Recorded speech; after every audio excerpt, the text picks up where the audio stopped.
When most people remember Thundercats, they remember a simple dynamic. The Thundercats were the noble heroes, and the mutants were the snarling villains who attacked them for no real reason. But when you rewatch the series as an adult, with a fully developed sense of morality, politics, survival ethics, and territorial rights, things get a lot more complicated. In fact, there's a strong argument to be made that the mutants weren't just generic bad guys. They might have actually been victims of circumstances, power structures, and even the Thundercats themselves.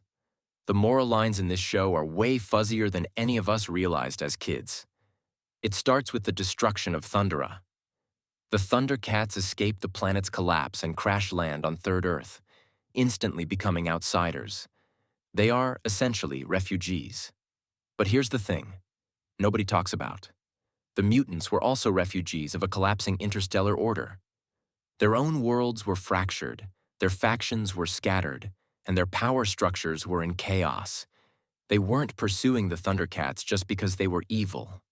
They chased them because, from their perspective, the Eye of Thundera, the jewel inside the Sword of Omens, was an object of enormous political and strategic value. In their eyes, the Thundercats were carrying a weapon of mythic power into someone else's territory. That's not villainy. That's geopolitics. And once both groups land on Third Earth, the moral gray areas grow even deeper. Third Earth is not an empty world. It's a planet filled with distinct tribes, species, and civilizations that have their own cultures and territories. Yet the Thundercats arrive and immediately begin building their fortresses, imposing their moral code, and taking leadership roles among the native races. They didn't ask permission. They didn't negotiate. They simply declared themselves the new protectors of a land that wasn't theirs. When you zoom out, it almost starts to look like colonization with a heroic paint job. Now think about the mutants in this context. They were chasing a group they saw as dangerous. They followed the Thundercats to a foreign world. And what did they find? The Thundercats were already establishing dominance, forming alliances, and receiving the unconditional support of powerful native forces like the Burbles.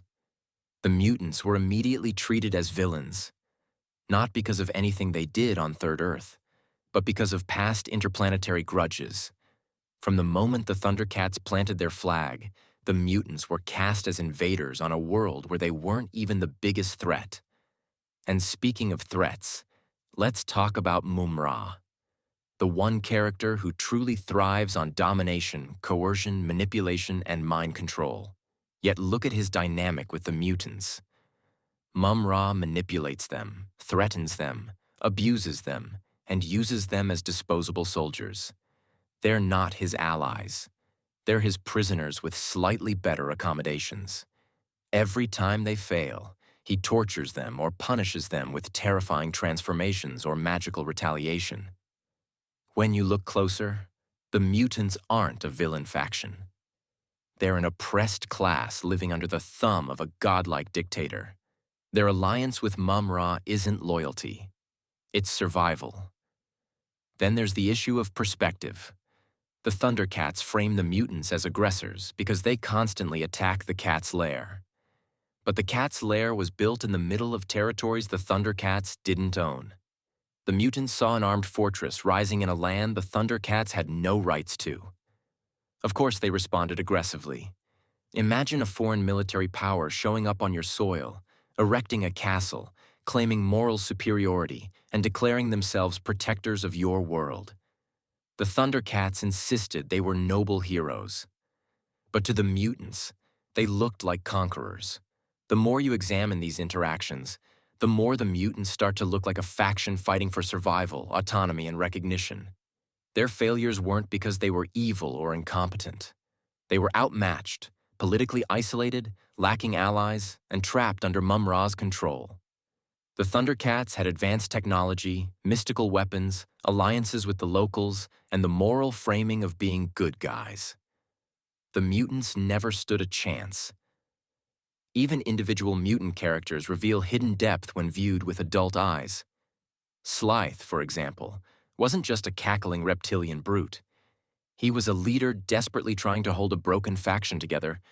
Monkey wasn't a mindless henchman.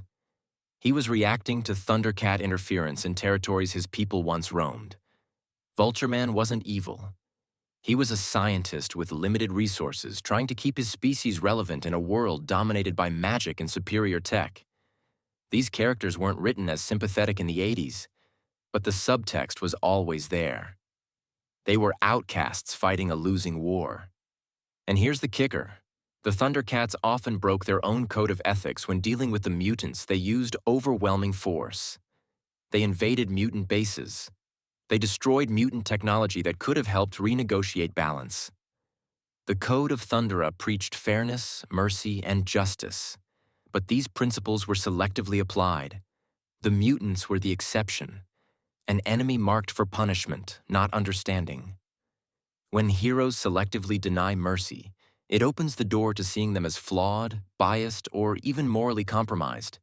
In the end, the mutant story is one of tragic misalignment. They were fighting enemies stronger than them, allies more manipulative than them, and a world that saw them as villains before they even opened their mouths. And that's what makes the moral landscape of Thundercats so fascinating.